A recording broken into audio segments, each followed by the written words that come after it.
गाने का भी एक पैटर्न होता है, वो पैटर्न आपको समझना पड़ेगा, अलंकार होता है उसमें। फिर बहुत सारे माँ अगर खुश नहीं है तुमसे तो खुश भी तुमसे खुदा नहीं होगा। How's the josh high sir. Hip hip okay. Hey guys, welcome to my channel. चलो फिर पढ़ते हैं। And decent got talent episode number 8। Talent को स्टेज हम देंगे। सो स्टेज पे आज हमारे साथ हमारे स्पेशल गेस्ट हैं, हमारे स्टूडेंट रह चुके हैं, Afroz Ansari. So please welcome mister Afroz Ansari उर्फ Sarwar, please. So welcome to the show decent got talent. Please have a seat. So कैसा फील कर रहे हैं आप यहाँ आने के बाद? यहाँ आने के बाद सर, जैसे इंसान अपने पिछले वक्त में जाके फील करता है, जैसे पुरानी यादों में जाके जैसे फील करता है, वैसा यहाँ आने के बाद फील हुआ कि यार वो दिन वापस आ गए जब मैं स्कूल जाया करता था, ट्यूशन जाया करता था, और सब कुछ सब पुराना याद आ गया सर। सारा फ्लैशबैक एक साथ आ गया। बराबर। तो आप इनकी आवाज़ से समझ पा रहे होंगे कि इनका टैलेंट क्या है। शायराना अंदाज़, इनका जो फ्लो देख रहे होंगे, एक ठहराव है इनकी आवाज़ में, है ना। तो इनका इंट्रोडक्शन यही देंगे कि वो क्या है और किस पोजीशन पे हैं और क्या कर रहे हैं, अभी इनका टैलेंट क्या है, टैलेंट डिस्क्राइब करेंगे अपना। पेशे से मैं कुछ भी नहीं हूँ, हाँ, मगर मेरा एक शौक़ है, मैं शायरी करता हूँ। मेरे बुज़ुर्ग जॉन एलिया साहब और दीगर राहत इंदौरी साहब, ये लोग शायरी करते करते चले गए दुनिया से, और मैं भी यही चाहता हूँ कि मैं भी यही करते करते चले जाऊँ। और हम काफ़ी बातें झूठ भी कहते हैं, और इसी पे मेरा एक शेर है कि दिल मिले तो क्या नहीं मिलता, दिल मिले तो क्या नहीं मिलता, ढूंढने पर खुदा नहीं मिलता, अब तेरे ही मिजाज से सरवर तेरा लिखा हुआ नहीं मिलता। क्या बात है, बढ़िया है। तेरे ही मिजाज से तेरा लिखा हुआ नहीं मिलता, क्या बात है। और इन्होंने अपना नाम भी जोड़ा इसमें, आपने सुना ही होगा, सरवर। अफरोज़ अंसारी उर्फ सरवर, निकनेम इनका सरवर है और इसी नाम से जाने जाते हैं। तो कुछ और पेश हो जाए, काफ़ी अच्छा लगा जो आपने जोड़ा चीज़ों को, तो थोड़ा सा और एक स्पेशल हो जाए कुछ।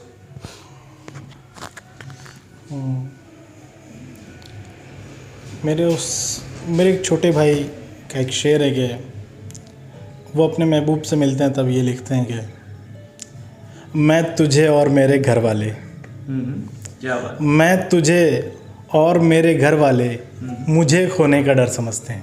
क्या बात। एक गज़ल का मतलब और चंद अशार देखें कि राय समझो या इसे इशारा समझो, राय समझो या इसे इशारा समझो, राय समझो या इसे इशारा समझो, अब ये इश्क का खेल तुम दोबारा समझो। क्या बात। मैंने तुमको अपना मान लिया है, मैंने तुमको अपना मान लिया है, तुम चाहो तो मुझको तुम्हारा समझो। क्या बात। वो अगर, और ये आप लोगों के लिए ही है कि अगर आप किसी को पसंद करते हैं तो ये आपके लिए बतौर ख़ास है कि वो अगर तुमको जान से प्यारा है तो तुम उसके लोगों को भी प्यारा समझो। वो अगर तुम्हें जान से प्यारा है तो तुम लोगों को भी प्यारा समझो। बराबर है। लोग आजकल लोगों को प्यारा नहीं समझते हैं, सिर्फ उसी को, जान को ही जान समझते हैं, बाकी सबको प्यारा नहीं समझते हैं। उसका परिवार आपका परिवार, आपका परिवार उसका परिवार। सही बात है। नहीं, लोग सोचते हैं ना कि जान है तो जान थोड़ी दे देंगे। सही बात है, बढ़िया है। सो डिसेंट के साथ आपकी जर्नी कैसी रही? डिसेंट के बारे में कुछ डिस्क्राइब करेंगे, क्या जर्नी थी आपकी, कैसे आप जुड़े थे डिसेंट के साथ? डिसेंट के साथ मेरी जर्नी सर बहुत अच्छी रही, और आप फाइटर्स बैच बोलते, मैं रिपीटर्स बैच बोलता हूँ। सही बात है कि एक्चुअली आपके लिए मैं फ़ाइटर हूँ क्योंकि आप टीचर हैं, और मेरे लिए मैं रिपीटर हूँ क्योंकि एक क्लास फेल करके मैं आया था, मैं रिपीट वही करने आया था, एक ही चीज़। तो आप क्योंकि आप टीचर हैं तो आप समझते हैं कि फ़ाइटर स्पिरिट लेते हैं आप, पर मैं क्या, एक हारा हुआ बंदा था, एक हारा हुआ लड़का था, तो मैं तो वही रिपीट करने आया था। तो मैं 12th में आया था सर, डिसेंट क्लासेस में, रिपीटर बैच में, अकॉर्डिंग टू फाइटर्स बैच में।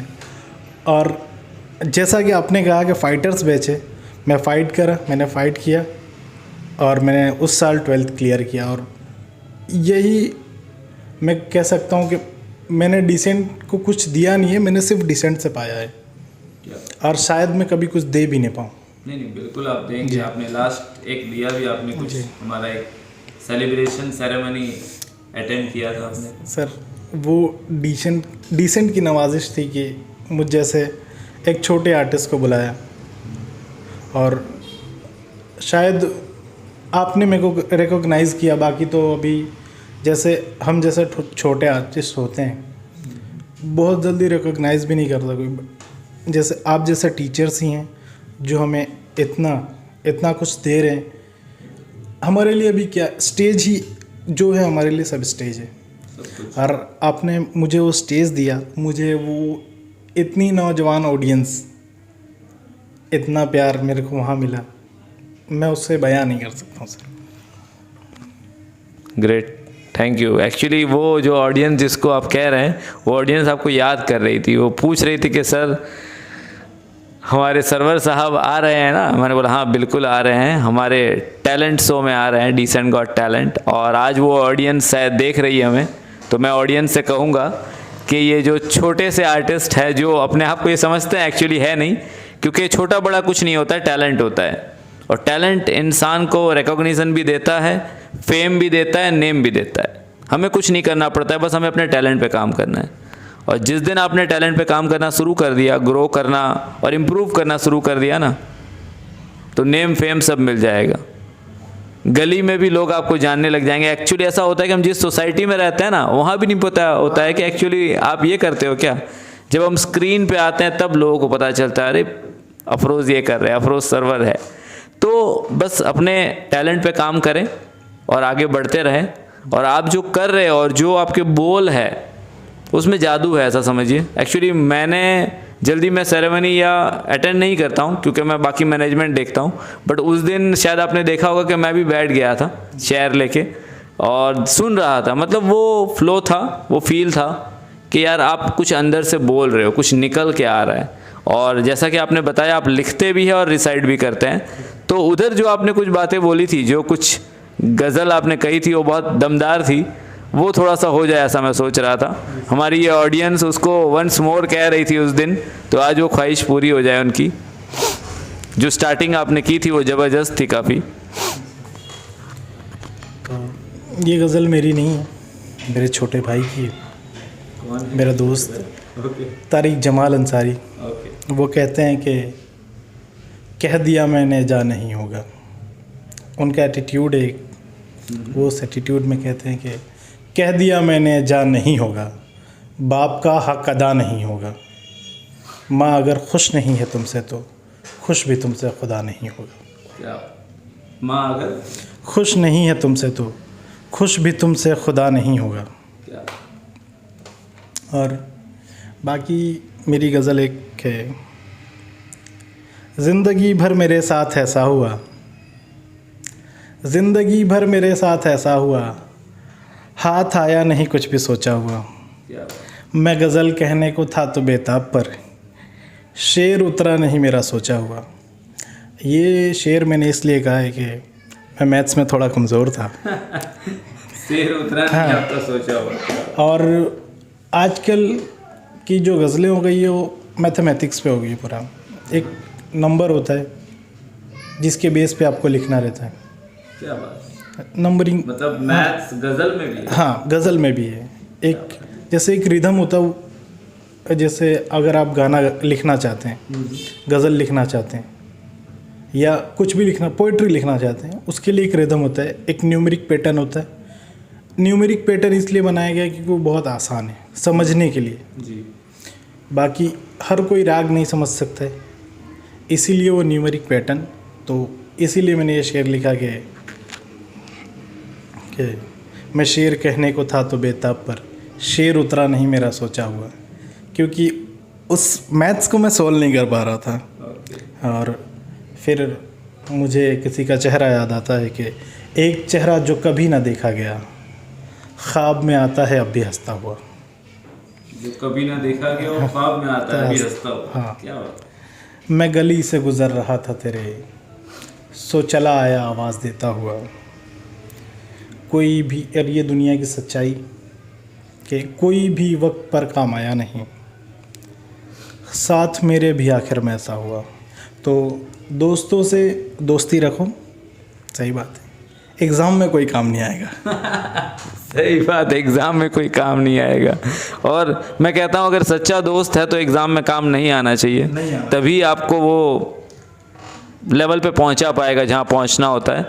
क्योंकि जो अभी हमने रिसेंटली जो बैच स्टार्ट किया उसकी टैगलाइन दी मैंने कि घायल शेर और भी खूंखार हो जाता है।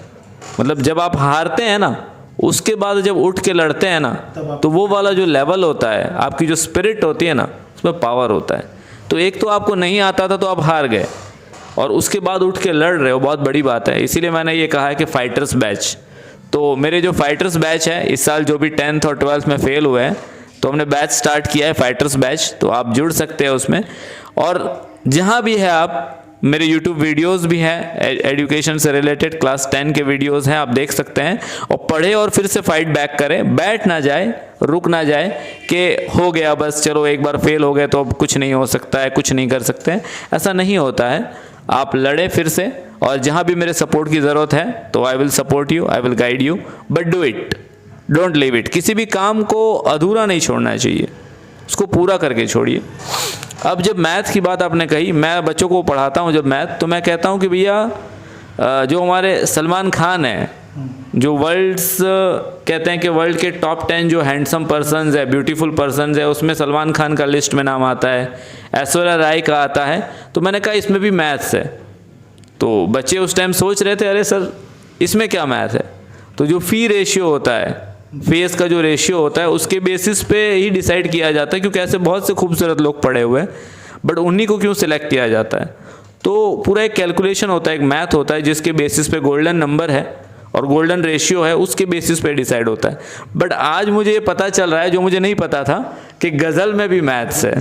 तो मतलब मज़ा आ गया कि मेरे, जब मैं स्कूल में पढ़ाता था माउंट जॉन मिशन स्कूल में, तो एक बार मीटिंग में मेरी तारीफ होती थी काफ़ी, और एक बार सर ने बोला, हमारे वेलमुर्गन सर ने, कि one who knows maths he knows everything.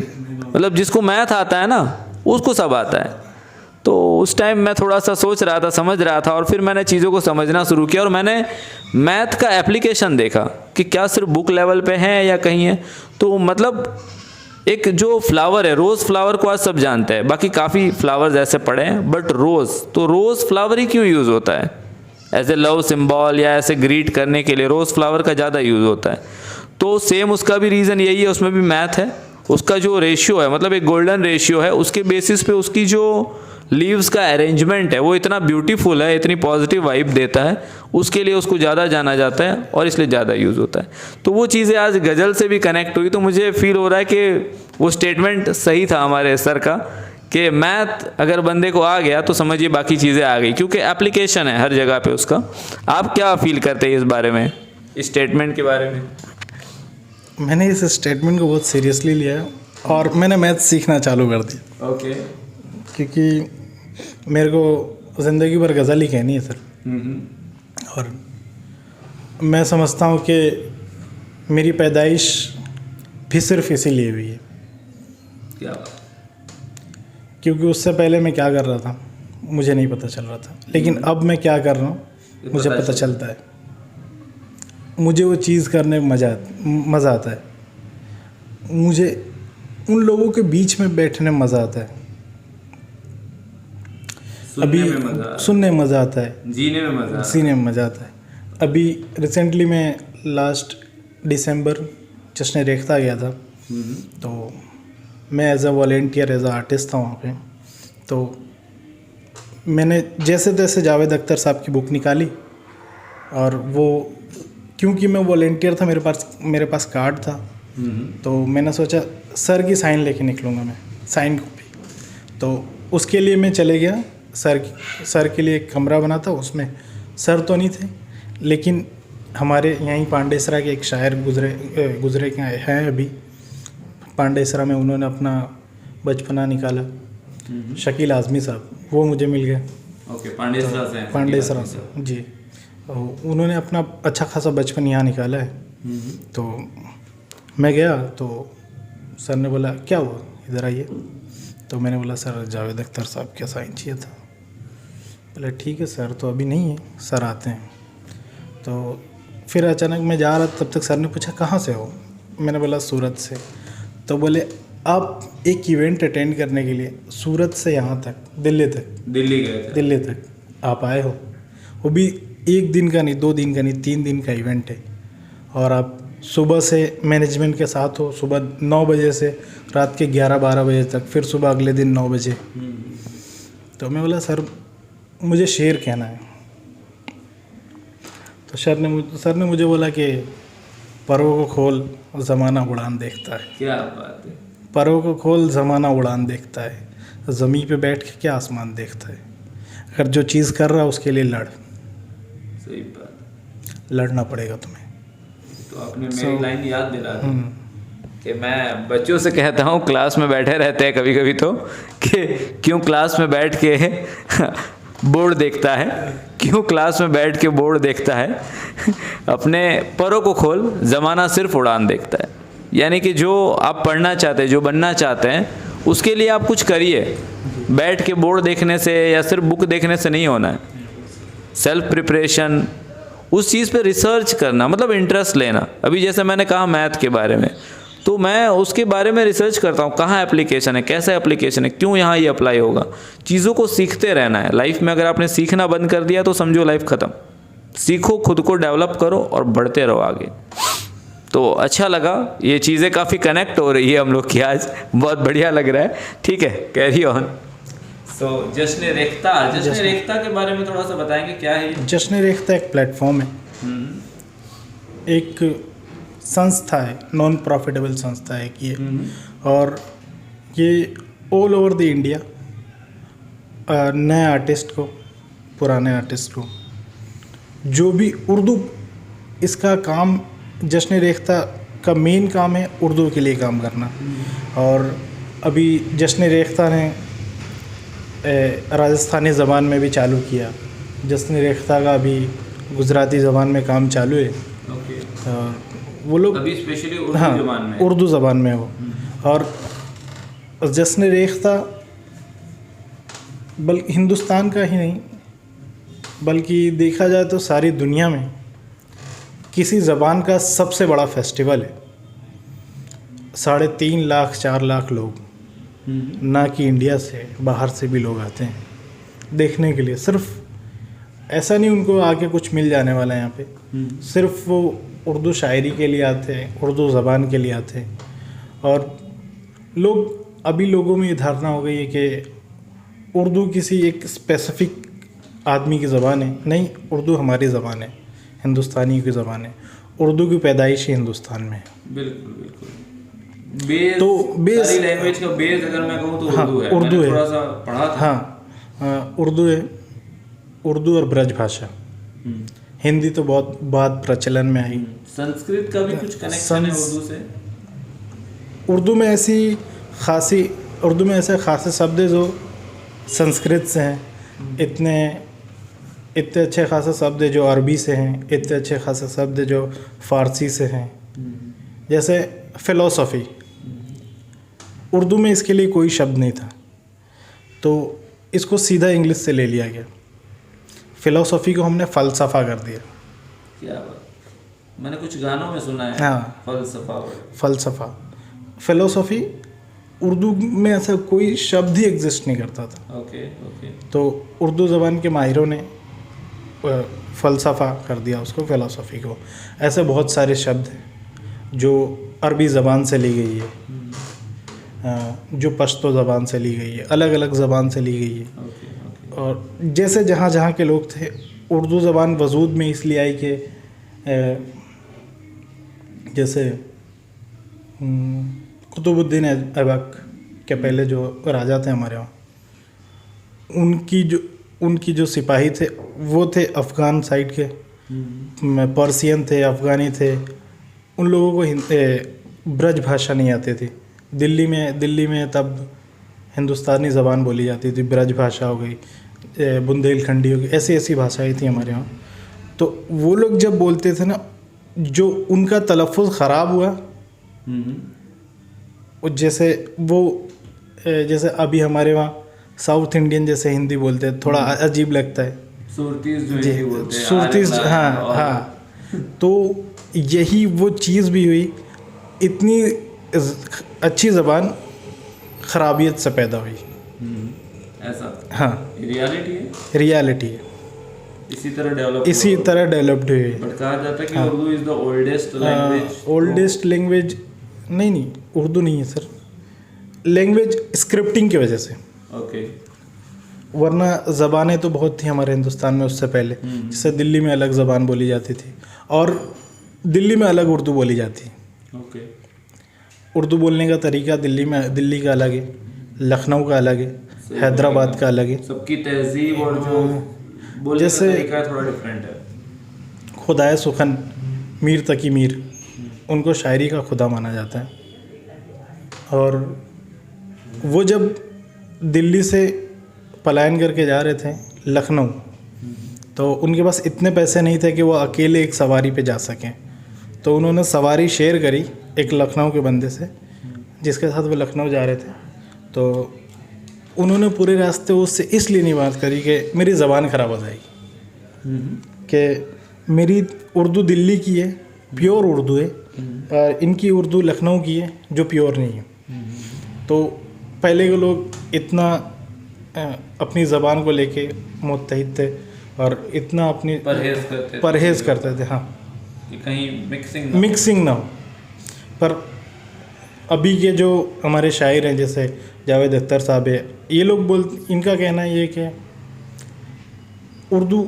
Urdu ने कभी किसी चीज़ को नेगलेक्ट नहीं किया, एक्सेप्टेंस उर्दू के पास बहुत बड़ा है, इसीलिए आज उर्दू इतनी बड़ी ज़बान है और इतनी प्यारी ज़बान है सर। तो उर्दू के बारे में इतना डिटेल में आज मुझे कुछ चीज़ें पता चल रही है, और ये इसी से आप अंदाज़ा लगा पा रहे होंगे कि हमारे सरवर साहब का टैलेंट कैसा है और कितना डेप्थ में नॉलेज है। जब इतनी नॉलेज के साथ कोई बंदा परफॉर्म करेगा या कुछ प्रिपेयर करेगा और लिखेगा, तो उसका लेवल क्या होगा आप समझ सकते हैं। और इस लेवल को और आगे बढ़ाना है तो इनकी एक जो लाइन जो बता रहे थे उसको पूरा करते हैं। पहले जश्न रिश्ता के बारे में तो आपने बताया, हाँ, जश्न रेख्ता में फिर क्या होता है आपका? आप शकील आज़मी साहब से मिले और फिर आगे? सर ने मुझे एक राय दी कि वही उन्होंने अपना एक शेर पढ़ा कि परों को खोल ज़माना उड़ान देखता है, ऐसा करके। फिर उन्होंने मुझे बोला कि आप लौटो, एक साल टाइम लो, 2 साल टाइम लो, उर्दू पे रिसर्च करो। और मैं अपना शुरुआत बताता हूँ। मैंने जब शुरू किया था सर, तो मुझे इतना सब कुछ नहीं पता था कि उर्दू में एक मीटर का भी कॉन्सेप्ट है जिसके ऊपर शायरी लिखी जाती है। जैसे आज से 2.5-3 साल पहले जब मैंने शुरू किया था, तो मैं ऐसे ही लिख देता था कि तुम आओगी मिलने तो आना, मैं नहीं मिलूँगा, ऐसा करके। तो बस राइमिंग मिलती थी, तो मुझे ऐसा लगता था कि मैंने तो बहुत अच्छा लिख लिया। बट जब मैं अच्छी जगह परफॉर्म करने गया, कुछ लोगों ने मुझे बोला कि भाई देख, तेरी राइमिंग तो सही है पर तेरे पास मीटर नहीं है। मीटर नहीं है। जैसे अगर मैं तुझे बोल दूंगा कि तू अपनी गज़ल गा के दिखा दे, तो तू गा नहीं पाएगा। तो गज़ल तू अपनी गा नहीं सकता। अगर तू अपनी गज़ल गा नहीं सकता है तो तेरी गज़ल मीटर में नहीं है, तेरी गज़ल नहीं है, एक्सेप्टेंस ही नहीं है। और जदीदियत में ये होता, मॉडर्नाइजेशन पोइट जो मॉडर्न पोइट है वो अपनी गज़ल गा नहीं सकते, या वो गज़ल कहते हैं, और जो रिवायती शायर वो उसे गज़ल भी नहीं कहते। जैसे अगर मैं जावेद अख्तर साहब को मैं अगर अपना कुछ पुराना लिखा हुआ सुना दूँ तो वो बोलेंगे बेटा ये गज़ल नहीं है। सही बात। मीटर नहीं। हाँ, ये मीटर क्या होता है? वही, हाँ मैथ वाला ही मीटर है सर। मैं आपको, हाँ सो मैथ का कनेक्शन तो है सब जगह पे, ये मीटर क्या होता है?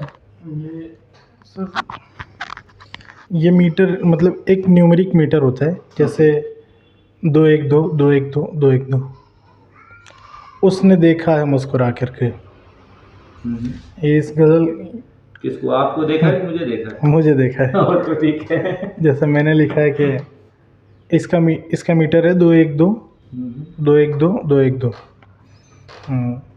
उसने, उसमें उसकी जो मात्रा है, उसका जो वज़न है वो 2 है, नेक की मात्रा 1 है। ओके ओके, इसमें न्यूमरिक मीटर हाँ है। न्यूमेरिक मीटर है। ओके, इसमें मात्रा गिराई भी जाती है, मात्रा उठाई भी जाती है। मात्रा गिराने का तरीका होता है, मात्रा उठाने का तरीका होता है कि आप कैसा क्या करेंगे तो मात्रा आपकी उठ जाएगी, कि आपको शब्द पे कहाँ भार देना है, आपको कहाँ नहीं देना है।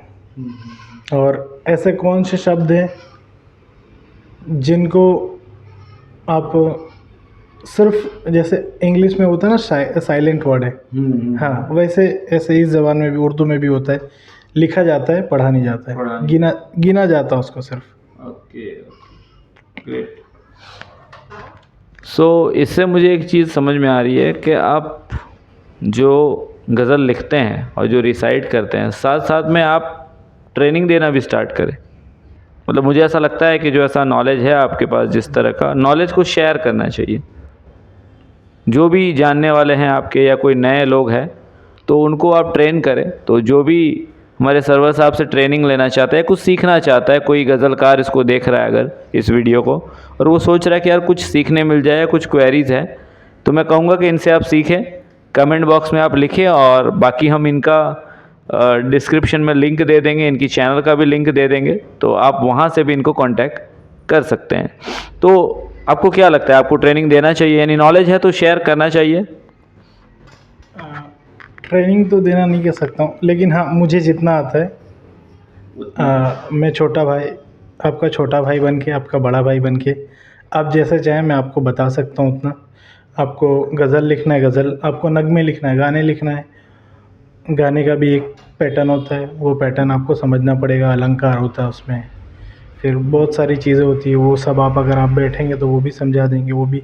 फिर तो आप गाने भी लिखते हैं? गाने मैं लिख रहा था एक जन के लिए, बट अभी रुका हुआ है वो। ओके। हाँ, तो जैसे वो कुछ होता है फिर वैसे उस हिसाब से गाने इसलिए लिखते हैं कि गाने में ज़्यादा पैसे मिलते हैं। तो मेरे साथ के एक शोएब भाई है, मेरे बड़े भाई जैसे, वो उन्होंने मेरे को बहुत कुछ सिखाया। वो लिखते हैं गाने और वो गाने के बारे में बताते हैं। फिर बहुत सारे लोग हैं। फिर आपको अगर नगमा निगारी है, फिर आपको नोवेल राइटर बनना है तो भी उसका भी एक पैटर्न होता है। हर कोई भी चीज़ करने का एक पैटर्न होता है। क्रिकेट भी आपको खेलना है तो क्रिकेट के नियम जानने पड़ेंगे, वैसे अगर आपको इस फील्ड में खेलना है तो आपको इस फील्ड के नियम जानने पड़ेंगे। सही बात। तो इससे तो मज़ा आएगा ऐसा लग रहा है। जैसे कि हमारे प्रीवियस एपिसोड में, पिछले 4 एपिसोड पहले एक आए थे, द सिंगिंग स्टार, 8 क्लास के स्टूडेंट है और आपने तो 12th भी कर लिया है।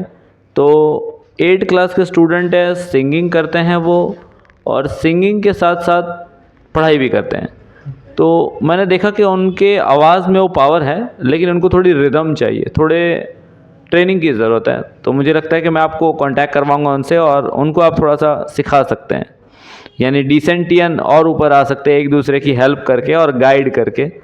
तो बढ़िया है। अभी हम बात करते हैं अचीवमेंट्स के बारे में। आपने क्या अचीव कर लिया, यानी अभी तक क्या अचीवमेंट्स है आपके, क्या आपने किया है? तो मेरे पास जो लिस्ट है, जो मैंने आपसे कहा, पूछा तो, कि आपने जश्न रेख्ता में एक वॉलंटियर और आर्टिस्ट का रोल प्ले किया था। एज ए वॉलंटियर आप थे और आर्टिस्ट थे। कौन सी सिटी में आपने ये अटेंड किया था? ये दिल्ली में किया। दिल्ली में अटेंड किया था, ग्रेट। उसके बाद आपने अपने परफॉर्मेंस भी दिए, स्टेज परफॉर्मेंस, जैसे कि दिल्ली, मुंबई, अहमदाबाद, लखनऊ, सूरत एंड बारडोली एंड आनंद। तो यहाँ पे आप जब परफॉर्म करने जाते तो सबसे पहला परफॉर्मेंस क्या था आपका, और आप कैसे स्टेज पे गए? तो क्या नर्वसनेस थी या कैसा था? पहला एक्सपीरियंस आपका क्या था स्टेज का? पहला मैंने अपना पेड शो बारडोली में किया था। बहुत ज़्यादा नहीं, 1500 2000 मेरे को वहाँ पे किया गया था। फिर मेरा रहना, मेरा खाना और आने जाने का। तो पहला एक्सपीरियंस मैं बोलूँ तो पहला एक्सपीरियंस से बेटर था मेरा। वहाँ जो बड़े दूसरे आर्टिस्ट थे, जो बुज़ुर्ग आर्टिस्ट थे, जो मेरे बड़े आर्टिस्ट हैं, वो लोग ने इतना सपोर्टिंगली लिया मुझे। और क्योंकि वो लोग मुझे पहले से जानते भी थे, उन्होंने मुझ पे मैंने तो काम नहीं, वो लोगों ने मुझ पे काम किया हुआ है। तो उस हिसाब से तो मेरा पहला एक्सपीरियंस बहुत अच्छा रहा। बट मेरा दिल्ली का एक्सपीरियंस थोड़ा ख़राब रहा क्योंकि आगे करीब 50,000 लोग थे और मैं अपनी गज़ल भूल गया था सर कि मैं क्या पढ़ने के लिए ऊपर आया हूँ। बट वहाँ भी सर बैठे थे, सर ने बड़े अच्छे से मुझे बताया कि नहीं होता है, 50,000 लोग कभी कभी देखने मिलते हैं, तो आप पढ़िए, बाकी हम देख लेंगे। जी, तो वहाँ भी मेरा अच्छा ही रहा। तो फिर आपने पढ़ लिया था जी। तो वहाँ स्टेज पे जब आप जाते हैं तो मोबाइल का यूज़ नहीं करना होता शायद, यानी देख के नहीं पढ़ना नहीं, देख के नहीं पढ़ना रहता। उसके लिए पहले आपको जैसे मैंने पहले एक गज़ल लिखी, तो अगर मैं इसको 10 दिन तक पढ़ूँगा तो मेरी नीयत इसको याद करने की नहीं, मेरी नीयत इसको सुधारने की है। मेरी एक नज़्म है कि ईद का पहला चांद हो तुम, फागुन की पहली शाम हो तुम, मैं होश में कैसे आऊँगा जैसे कि छलकता जाम हो तुम। क्या याद तो मुझको ऐसे हो जैसे कोई पाक सनाम हो तुम, मैं ख़ुद से ऐसे लड़ता हूँ जैसे कोई इनाम हो तुम।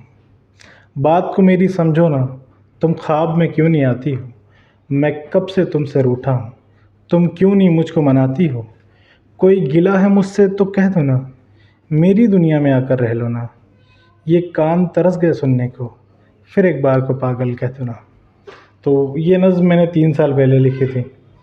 तो ये बहुत अच्छा लिखते हैं और आपको मतलब फ़्लो में याद आ रही है, आप कुछ तैयारी ऐसा नहीं करके आए, बट वो कहते हैं ना, तो ऐसा कोई है भी कि आपकी लाइफ में जिसके लिए भी आप लिखते हैं? जैसे अभी मैंने कभी कभी कुछ गाने सुनता हूँ तो देखता हूँ कि एक फ़्लो होता है ज़बरदस्त, और सैड सॉन्ग में भी एक लेवल होता है। जैसे अभी मैंने सुना था बी प्रैक का गाना कि जान है तो जान थोड़ी ना दे देंगे, मेरा ज़मीर भी कुछ होता है, पैसा थोड़ी ना सब कुछ होता है, ऐसा थोड़ी ना होता है। तो मतलब एकदम गुस्से और पावर के साथ, अब पता नहीं उसकी लाइफ में कुछ ऐसा है या नहीं है, बट मतलब ऐसा कुछ है आपकी लाइफ में, ये मेरा क्वेश्चन था। ऐसा है कि हम लोग बहुत झूठे लोग होते हैं। हाँ जी, एक शेर भी है, मुझे याद नहीं आ रहा शेर, एक नए शायर है वरुण आनंद है, उनका शेर है ऐसा कुछ कि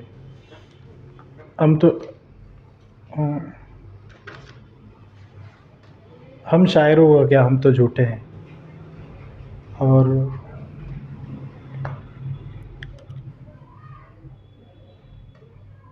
हाँ, हम शायरों का क्या, हम तो झूठे हैं, और वो जो तारीफ़ करते हैं शराबी आपकी, यानी हम तो झूठे लोग हैं लेकिन शराबी तो आपकी तारीफ़ झूठी नहीं करेगा शराब पीने के बाद। तो हम लोग झूठे लोग हैं, हम लोग कहानियाँ बनाते हैं, और हाँ, झूठे भी नहीं, हमारा मतलब मेरा तो नहीं, और जो बड़े पोइट उनका इमेजिनेशन बहुत भारी होता है, बहुत अलग लेवल का होता है, इसलिए शायद वो लोग कुछ हट के लिखना कोशिश रहती है। बस फीलिंग्स को आप कनेक्ट करते हैं जी। अभी जैसे मुझे सुनने में क्या अच्छा लगेगा, हाँ, जो मेरे से कनेक्ट हो रहा है जी, जो मेरी लाइफ में हो रहा है, अगर वो राइमिंग में आ जाए हाँ, तो मुझे सुनने में मज़ा आएगा, सुनने में मज़ा आएगा। और जो मतलब गज़लकार होते हैं उनका ये सोचना होता है, ऐसा मेरा सोचना है, डोंट नो, कि मैक्सिमम पब्लिक जो चीज़ें फेस कर रही है, जो चीज़ें चल रही है, उन चीज़ों को कनेक्ट करना और उनको शब्दों में उतारना, गज़ल में राइमिंग में उतारना, और वो सामने वाले को सुनने में अच्छा लग जाता है और नेम और फेम हो जाता है। गाने भी इसी तरह है कुछ, अभी 90s के गाने सुनोगे तो वो उस टाइम के लिए सही थे, कुछ गाने इस टाइम के लिए सही है, उसमें म्यूज़िक थोड़ा ऐड किया जाता है, थोड़ा रिमिक्स किया जाता है और उसको प्रेजेंट किया जाता है। तो जो चल रहा है आपके सामने, यानी कि जो हमारे अंदर इनपुट होता है, जो हम आसपास देखते हैं, जो चीज़ें हमारे साथ हो रही है। जैसे आपने जो कमल के बारे में कहा कि वोट दिया मैंने कमल को, पर रोज़गार मिला क्या मुझको, तो ये कहीं ना कहीं अभी करंट सिचुएशन से कनेक्टेड है, इसीलिए लोगों को सुनने में मज़ा आ रहा है, वो लाइन लोगों को अच्छी लग रही है। तो रीज़न वही है कि अगर आप जो करंट सिचुएशन है उससे कनेक्ट करके कुछ राइमिंग करके बना देते हैं तो वो चीज़ें कनेक्ट हो जाती हैं, है ना। इसी तरह से आप आगे बढ़ते होंगे, यही इमेजिनेशन पे चलता होगा।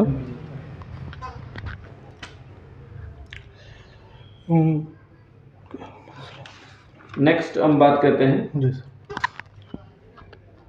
DID।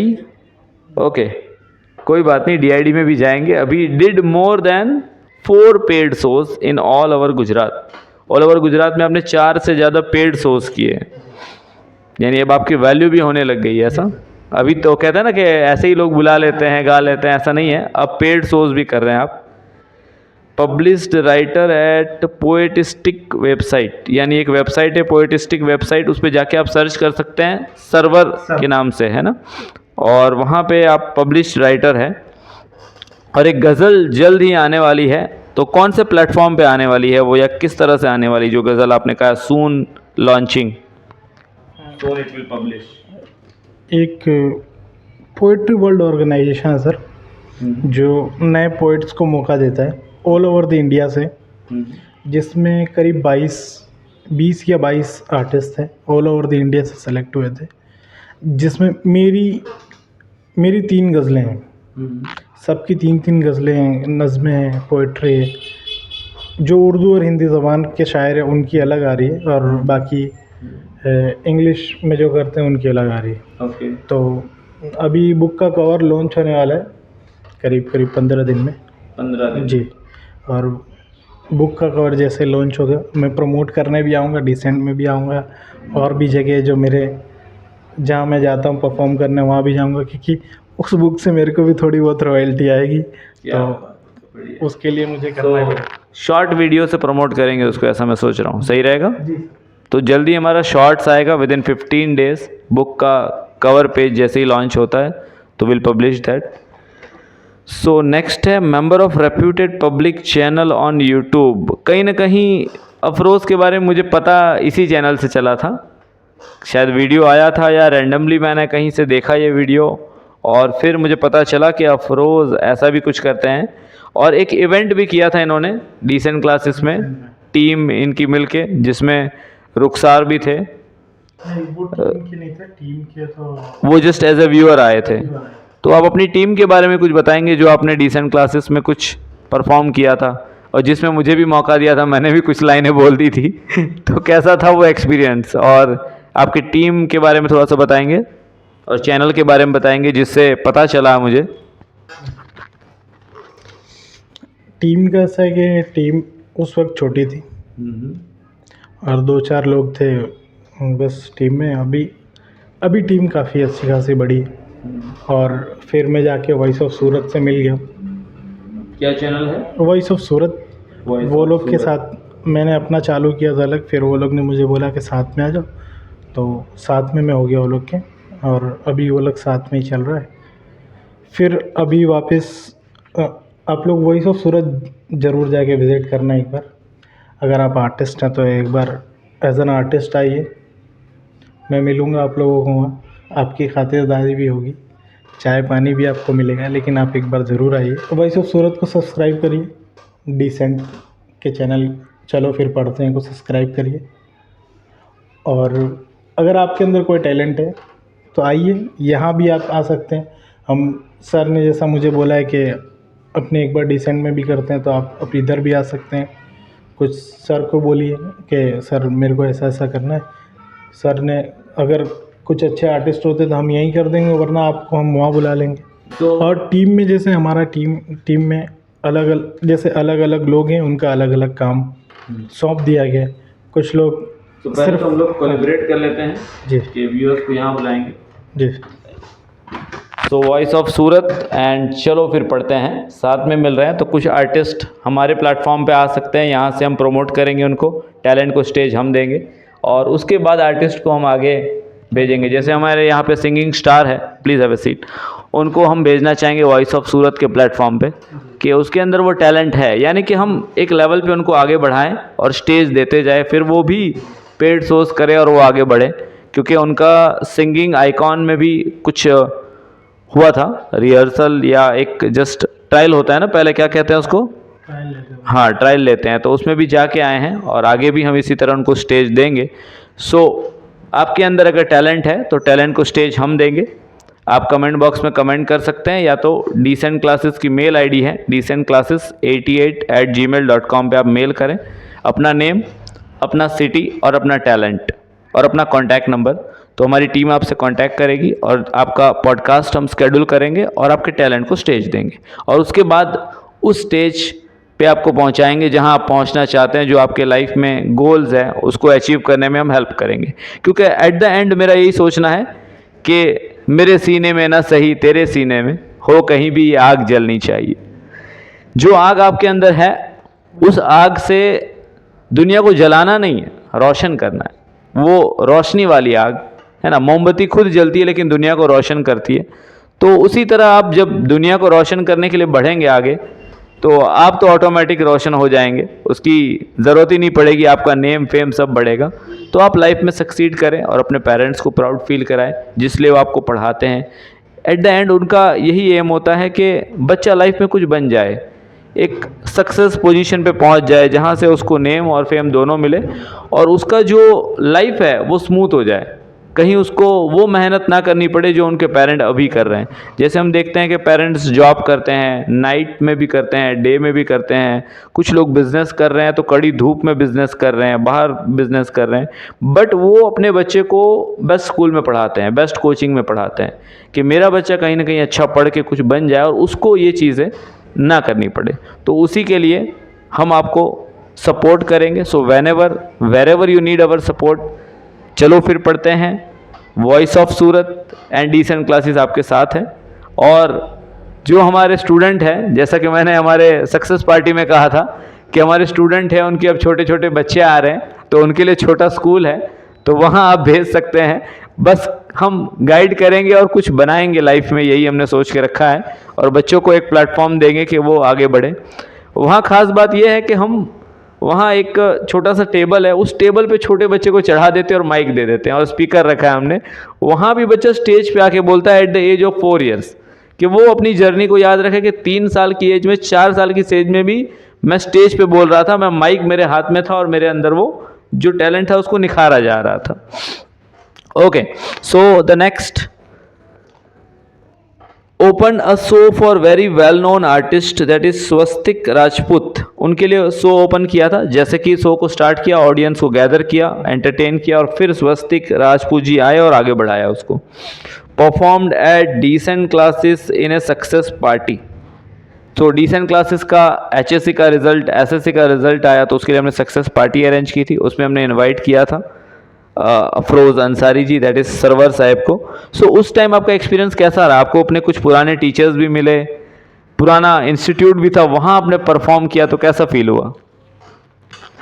वहाँ परफॉर्म करना मेरे लिए बाइस शर्फ था।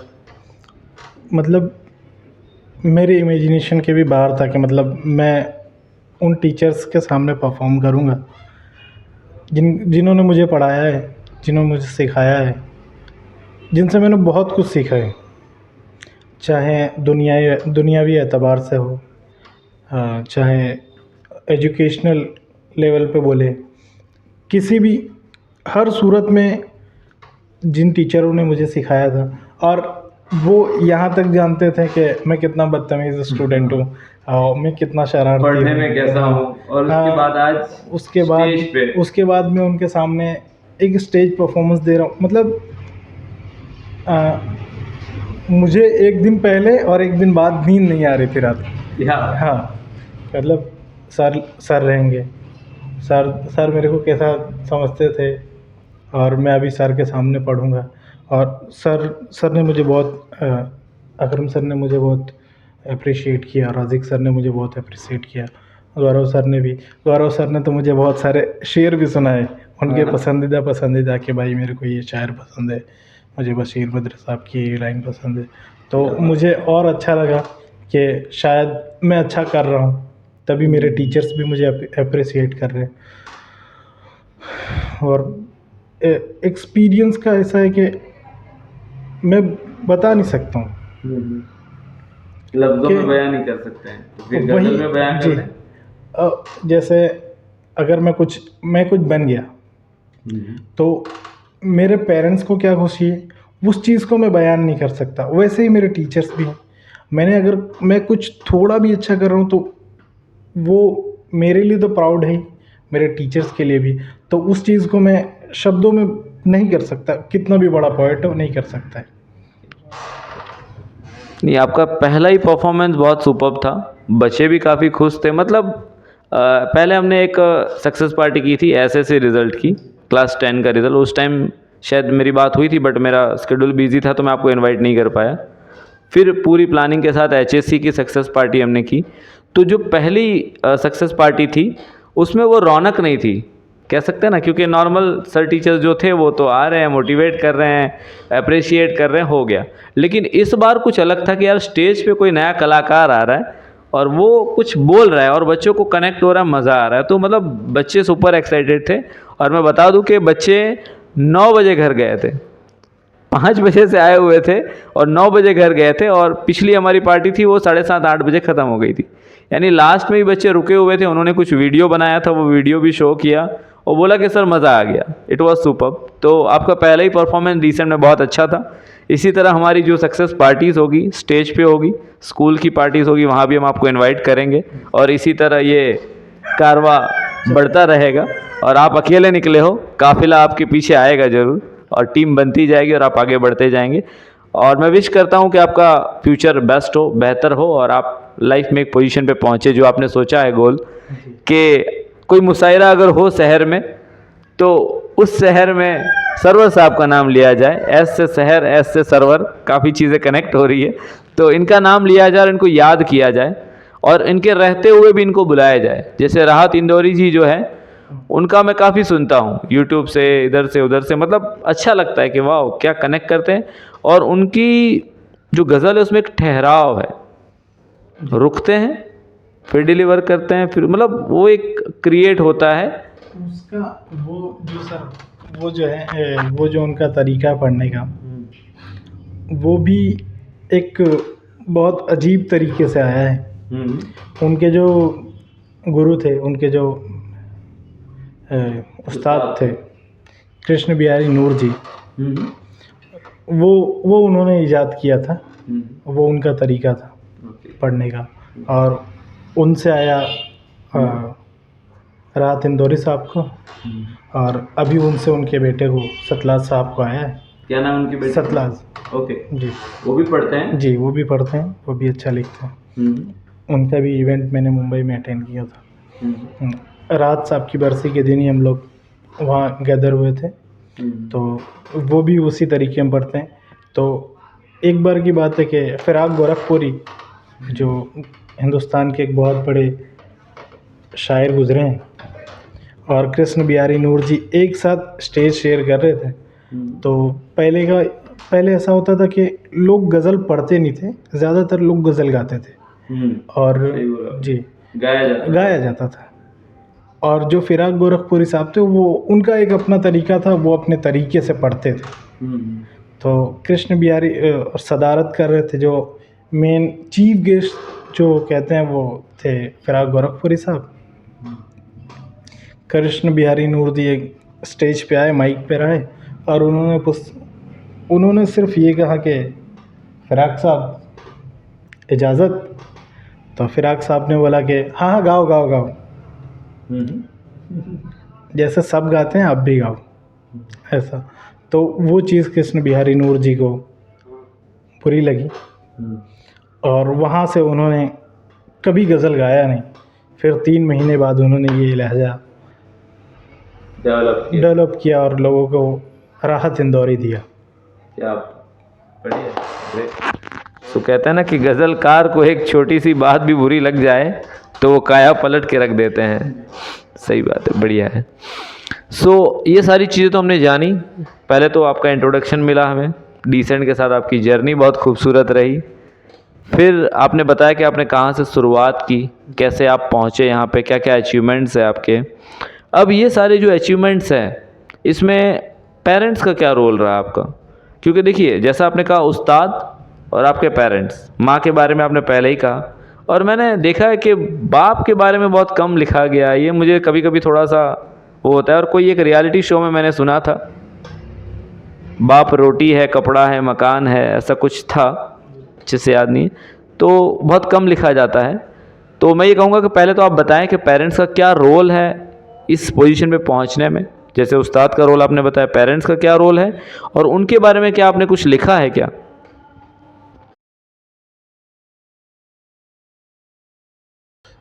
पेरेंट्स का ऐसा था सर कि शुरू से हमेशा हमेशा से ही सपोर्टिव रहे, तुमको पढ़ाई जो करनी करो। जैसे अब्बा का ऐसा था कि ट्वेल्थ मैंने जब 11th में साइंस लिया तो अब्बा उससे पहले चाहते थे कि क्या तुम यार डिप्लोमा कर लो और कोई नौकरी कर लेना चुपचाप। तुम्हारे बस की बात नहीं कि तुम 11th-12th करोगे फिर डिग्री करोगे, फिर अभी तुम बड़ी मुश्किल से 10वीं पास किए हो और फिर तुम ख़राब करोगे। तो फिर भी मैंने बोला नहीं, मुझे 12th साइंस से करना है। तो ठीक है, अब्बा ने बोला ठीक है तुम्हारी मर्ज़ी, पढ़ना तुम्हें। फिर जैसा अब्बा ने कहा था मैंने ख़राब किया एक बार और ख़राब हुआ। उसके बाद पछतावा भी उस चीज़ का बहुत हुआ कि शायद, बट कहते हैं कि अल्लाह ने, ऊपर वाले ने सब कुछ डिसाइड करके रखा है आपको किस तरीके से जाना है। अगर आप फेल हो के मान गए तो ठीक है, तब तो आप फेलियर है। लेकिन उसने ये भी लिखा है कि अगर तू मेहनत करेगा तो फिर तू निकल भी जाएगा, तो उसके लिए फ़ाइट तुमको मारनी है। तो वो फ़ाइट करी मैंने, 12th क्लियर हुआ। फिर फेल होने के बाद डिसेंट में जाने का ख्याल कैसे आया, कहाँ से पता चला कि यहीं जाना चाहिए, ऐसा कुछ? डिसेंट में जाने का, जैसा मेरा एक फ्रेंड जाकिर, उसने मेरे को बोला कि यार चल कुछ नहीं होगा तो अकरम सर के डर से पढ़ लेंगे। यहाँ मेरे पास पढ़े हो। हाँ, तो जाकिर पहले से पढ़ा था तो बोलता है कुछ नहीं, तो सर बैठे रहेंगे जब तक तो पढ़ना ही है, तो उसी बहाने पढ़ाई हो जाएगी, अपने घर तो आगे पढ़ते नहीं है। बोला ये भी ठीक है, चलो एटलीस्ट जब तक सर रहेंगे, मतलब टीचर तो हर टीचर ही अच्छा पढ़ा रहा है, हर टीचर अपने तरफ से अच्छा कोशिश कर रहा है। लेकिन कुछ टीचर होते हैं जो बच्चों पे ध्यान देते हैं कि ये बच्चा थोड़ा कमज़ोर है, इसको साइड में बिठाओ, इसको थोड़ा रोकना है, इसको थोड़ा तैयार कर। हाँ तैयार करना है। तो उसने बोला ऐसा ऐसा होता है, बोला चल एक बार ये भी ट्राई कर लेते, शायद घर नहीं पढ़ते हैं वहाँ पढ़ के हम लोग पास नहीं। तो वैसा हुआ, पास हुए। मतलब सच में ऐसा था कि डर था मेरा, या मैं ऐसा कुछ डराता था बहुत ज़्यादा? नहीं, ऐसा कुछ क्या था? ऐसा डराते नहीं थे सर, लेकिन हम लोग ने बचपन से देखा था उस हिसाब से। जैसे मैं तो 12th में आया था, लेकिन वो लोग पहले से पढ़े थे, उनको पता था नियम, अगर नहीं आप ये सॉल्व करके लाए या नहीं ये होमवर्क करके आए या नहीं सवाल बना के लाए तो आपको रुक के करना है वो। जब तक आप करेंगे नहीं तब तक आप जाएंगे नहीं। वो कहते ना, कोयले हाँ। की खान में हीरा तैयार। हाँ, हीरा तैयार, वैसे हीरे तैयार हो रहे थे उधर, और बहुत सारे हीरे निकले भी हैं। जैसे अपना अफरान भाई, वो MBBS कर रहे हैं, तो वो तो एक टीचर ही पहचान सकता है कि कौन से बच्चे को क्या कराना है और कौन से बच्चे पे। तो उस चीज़ की वजह से मैं डिसेंट में आया था, और पेरेंट्स भी इस चीज़ को भी, आज भी इस चीज़ के लिए भी पेरेंट्स सपोर्ट करते हैं कि ठीक है करो यार, जो करना है करना ही करो, अभी तुम्हारे पास टाइम है, अभी 2 4 6 साल तुम्हारे पास टाइम है, तुमको जो करना है कर लो। तुमको अगर ये बिज़नेस करना है बिज़नेस कर लो, रोज़ बदल के देख लो, कोई मसला नहीं, रोज़ रोज़ पैशन बदल के देख लो, रोज़ अपना किसी दिन डांस करना है वो कर लो, किसी दिन सिंगिंग, बट उसके लिए भी एक पीरियड है कि इतनी उम्र तक ही करना है आपको। सही है, उसमें सेटल कर। हाँ, उतने दिन में अगर आपको जो एक चीज़ सेटल कर सकते हो कर लो, हम लोग साथ में हैं। यानी एट द हाँ। एंड ये है कि एक चीज पे काम करना एक चीज़ पे काम करना है, कंटिन्यूअस हाँ। कंसिस्टेंसी के साथ, तब आप ग्रो कर आप पाएंगे। ग्रो कर पाएंगे। अगर आपको ये लगा आज आपने किया ये चालू, आपको आज ही लग गया कि भाई मेरे बस की चीज़ नहीं, हम्म, और आपको लग गया तो भी आप ये कर रहे हो तो आप गलत हो। और ऐसा भी नहीं कि आपको हर चीज़ ही गलत लगे, मेरे लिए ये नहीं ये है, मेरे लिए मेरे लिए नहीं, तो फिर कोई आपका सॉल्यूशन ही नहीं है फिर। तो अब्बा इस चीज़ के लिए, अम्मी थोड़ा पढ़ाई पे ध्यान देने के लिए बोलती थी, बोलती हैं अभी भी कि सही से पढ़ लिए होते तो कहीं अच्छी नौकरी कर रहे होते। सही है। तो ये पर- नौकरी और शायरी का क्या कनेक्शन है? कहीं नो- आपको ऐसा तो नहीं लगता है कि नौकरी के चक्कर में ऐसा कुछ? नहीं, मुझे नहीं लगता है, घर वालों को लगता है, ख़ास कर अम्मी अब्बा को तो ऐसा कुछ नहीं है, कि अब्बा को ऐसा है कि अरे कुछ ना कुछ कर ही लेगा, कुछ तो बन ही जाएगा। कुछ तो कर ही लेगा। जब उनको दिखता है कि जब एक चीज़ में लगा हुआ है तो कुछ ना कुछ कर ही लेगा, उसी फील्ड में कुछ कर लेगा। तो अब्बा बहुत सपोर्टिव, अम्मी कभी कभी अरे कुछ करो यार, फिक्र होती है ना मम्मी हाँ को, मम्मी को ज़्यादा फिक्र करती हैं। यही है कि जब उनको दिखता है कि इसके ही साथ के लड़के आज कुछ अच्छा कर रहे हैं, एक अच्छे पोजीशन पे हैं, एक अच्छी सैलरी ले रहे, ऐसा नहीं कि सैलरी मैं नहीं ले रहा हूँ, मैं भी ले रहा हूँ, लेकिन शायद वो उनको संतुष्टि नहीं दे रही होगी, और शायद मुझे भी संतुष्टि नहीं दे रही है, इसीलिए उनको संतुष्टि नहीं दे रही है। और संतुष्टि में मुझे तभी मिलेगी जब मैं एक अच्छा शायर हो जाऊँगा। उसके लिए मैं अपनी लड़ाई लड़ रहा हूँ, मेरे घर वाले भी लड़ रहे हैं मेरे साथ। एट द एंड गोल क्या होना चाहिए? एक अर्निंग का गोल होना चाहिए या एक कोई होना चाहिए कि इस पोजीशन पे पहुंचना है? नहीं सर, मेरा अर्निंग का कोई गोल नहीं है कि जैसे लोग सोचते हैं 50,000 सैलरी हो जाए, लाख रुपया हो जाए। अर्निंग, काम पे ज्यादा फोकस होना चाहिए आदमी का, ऐसा लगता है? मेरे हिसाब से काम पे ज़्यादा फोकस होना चाहिए, पैसे तो फिर मिलते हैं ऑटोमेटिक जी। अगर आप Byproduct है, जी, वैसा अगर समझ सकते आप जावेद अख्तर है तो अगर आपने हाथी मेरी साथी लिखी तो आपको अच्छे पैसे मिलेंगे, आपने शोले लिखी तो आपको अच्छे पैसे मिलेंगे, लेकिन उससे पहले आपको दूसरे भी दीगर काम करने होंगे, आपको छोटे मोटे डायलॉग लिखने होंगे, तभी आप शोले लिख पाएंगे। तो वैसे ही बस, तो अपने शोले के लिए लड़ते रहिए, जिस दिन आपने अपना शोले लिख दिया उस दिन आपको आपके पैसे मिल जाएंगे। सही बात है, बढ़िया है।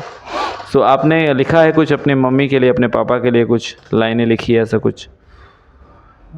ऐसा तो कुछ नहीं है सर। कुछ निकल के आ रहा है कि कुछ बोलना चाहिए मुझे उनके लिए, गज़ल में, गज़ल के फॉर्म में? गज़ल के फॉर्म, जैसे स्टार्टिंग में आपने मदर के लिए बोला, अभी फादर के लिए। अब्बा के लिए तो ऐसा है कि लिखा था मैंने शुरुआत ही वहीं से करी कि मैंने जब पहली बार स्टेज पर परफॉर्म किया था तो वो अब्बा के लिए ये था कि मैं निराश हूँ, और उस वक्त ही मैं 12th फेल भी हुआ था, तो उस समय मैंने ये चीज़ लिखी थी कि मैं निराश हूँ, मैं हताश हूँ, मैं गया हूँ हार या फिर हार के कुछ पास हूँ, मैं गया हूँ हार या फिर हार के कुछ पास हूँ, मैं निराश हूँ, मैं हताश हूँ, मैं गया हूँ हार या फिर हार के कुछ पास हूँ, मेरे खुदा तू नाराज़ है, मेरा वक्त भी कुछ ख़राब है, तो क्या सारे आस मैं तोड़ दूँ, अपने बाप का हाथ छोड़ दूँ, उस नोट में अपने बाप से मैं क्या कहूँ, मैं निराश हूँ, मैं हताश हूँ, मैं गया हूँ हार या फिर हार के कुछ पास हूँ। तो अब्बा के लिए यही है कि खुल के कुछ कह नहीं पाते हैं, और शायद कह भी नहीं पाएंगे। किसी दिन मौका मिला तो गले लग के रो लेंगे बस। क्या सही बात है। हम ईद का वेट इसीलिए करते हैं शायद कि उनसे गले मिल रहे। वैसे तो इतना हिम्मत नहीं बनता कि जाके सामने से मिले या कुछ कहे, मतलब उनके सामने समझो कि सारी सब डाउन आ जाता है, सब कुछ छोटा है। उन्होंने जो किया हमारे लिए और जो वो कुछ है हमारी नज़र में, सब कुछ छोटा है। चाहे दुनिया में बहुत बड़ा, मुझे भी बहुत बड़ा मैथ टीचर या बहुत कुछ जाना जाता है, पर जब मैं अपने पापा के सामने जाता हूँ ना, तो उनके जो मेरे लिए किया है उन्होंने, या जो कुछ वो करते हैं, वो सब कुछ छोटा है, ऐसा समझिए। आज भी हम उनके गाइडेंस से कभी चलते हैं, कभी नहीं चलते हैं, कभी वो बोलते हैं ये करना चाहिए, ये नहीं करना चाहिए। हम अपने जजमेंट्स एक एज के हिसाब से कुछ ले लेते हैं, बट ये फील होता है कि वो जो भी गाइडेंस दे रहे हैं अपने तरीके से वो सही दे रहे हैं। जाकिर भाई कहते हैं कि ना, बाप वो इंसान है जो आपको ज़िंदगी भर दिमाग से ढोता है। जैसे माँ 9 हाँ, माँ 9 महीने ढोती है, लेकिन बाप ज़िंदगी भर दिमाग से ढोता है कि इसको अच्छी स्कूल में डालना है, इसको ये कराना है, इसको वो कराना है। इसकी शादी के बाद इसके बच्चे को भी, अब बच्चे का भी बाप ही टेंशन लेगा, अरे इसके बच्चे को यहाँ डालना है, इसके बच्चे को ऐसा करा देता हूँ, शायद अगर इसकी बेटी के लिए ये करा देता हूँ, एक फ़िक्स डिपॉजिट अमाउंट भर देता हूँ, मेरे बेटे को कम बोझ पड़ेगा। कहीं ना कहीं दिमाग हाँ, वो औलाद के माइंड में घूमते रहता है। तो माँ और बाप का कोई कर्जा अदा नहीं कर सकता है, कोई भी नहीं। और माँ बाप के लिए कोई ऐसा आर्टिस्ट भी नहीं है या कोई ऐसा फनकार, स्केच आर्टिस्ट या दुनिया कोई भी अच्छा आदमी हो, कोई भी कलाकार है, वो माँ बाप को कभी अपने शब्दों में, अपनी कला में नहीं डिस्क्राइब कर पाएगा। बिल्कुल सही, एकदम सही बात है। उनके लिए तो सैल्यूट है, उनके लिए समझिए सब कुछ है। जो रोल उनका होता है बहुत बड़ा रोल होता है, क्योंकि ये जो उस्ताद के पास भी ये पहुंचाते हैं हमें, वही तो होता है कि हमें कौन से स्कूल में पढ़ाना है, कौन से टीचर के पास पढ़ाना है, कौन से कोचिंग में पढ़ाना है, कहाँ पढ़ाना है, क्या करना है, वो शुरुआत तो वही करवाते हैं। कौन से दोस्त हमारे होंगे सही होंगे, कौन सा दोस्त गलत आता है उसको वो डांट के भगा देते हैं कि मेरे बेटे से मत मिलना आज के बाद। मतलब जो उस वक्त हमको ये ख़राब लगता है, बट वही जो हमारी लाइफ को जो मेकिंग शेप देते हैं ना, वही लोग होते हैं। तो उनसे बड़ा तो कुछ हो नहीं सकता है लाइफ में। इसीलिए अल्लाह के बाद जो दूसरा दर्जा है वो माँ बाप का है, उसके बाद सब कुछ है लाइफ में। तो मैं कहूँगा खाली एक बात कि आप जिस भी पोजीशन पे पहुँचो लाइफ में, जब भी आपको स्टेज मिले और आपके पेरेंट्स साथ में हो, तो उन्हें ज़रूर वो स्टेज उनके साथ ज़रूर शेयर करना और उनको अप्रिशिएट करना कि आज मैं जो कुछ भी हूँ उनकी वजह से हो।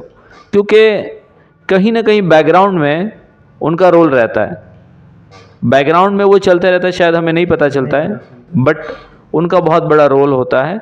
और वो जो कहते हैं ना कि बीज वही बोते हैं, बाद में पेड़ पे पत्ते आते हैं और फूल लगते हैं, बट जो बीज का काम है वो उनका ही होता है। तो उनके साथ स्टेज ज़रूर शेयर करना। और जो भी आर्टिस्ट है फ्यूचर में कभी भी कहीं स्टेज पे जाता है या कुछ ऐसी मौके आते हैं, तो उनके बारे में उनके साथ स्टेज शेयर करना, उनके बारे में ज़रूर 2 लाइन कुछ डिस्क्राइब करना। वही कर्ज तो अदा नहीं कर पाएंगे, लेकिन वही चीज़ें होती जो उनको प्राउड फील कराती है। और वो जब चलते हैं सोसाइटी में ना, देखना जब भी हम 10th खाली पास कर ले तो उनका वॉक चेंज हो जाता है। सोसाइटी में जब चल के जाते हैं या आते हैं तो वो एक प्राउड फील करते हैं, मेरे बेटे ने ये अचीव किया। उससे बड़ी खुशी उनके लिए कुछ नहीं हो सकती। उन्होंने कुछ किया ना किया, बट उनको ये होता है मेरे बेटे ने ये किया। तो वो जो प्राउड है वो मोमेंट उनको ज़रूर देते रहे लाइफ में, और वही उनकी खुशियाँ है। क्योंकि आप कुछ दे तो नहीं सकते बदले में, बस खुशियाँ दे सकते हैं।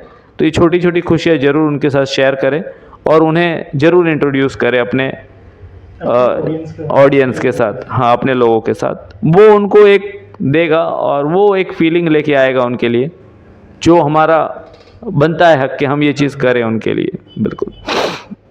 सो एट द एंड मैं कहना चाहूँगा कि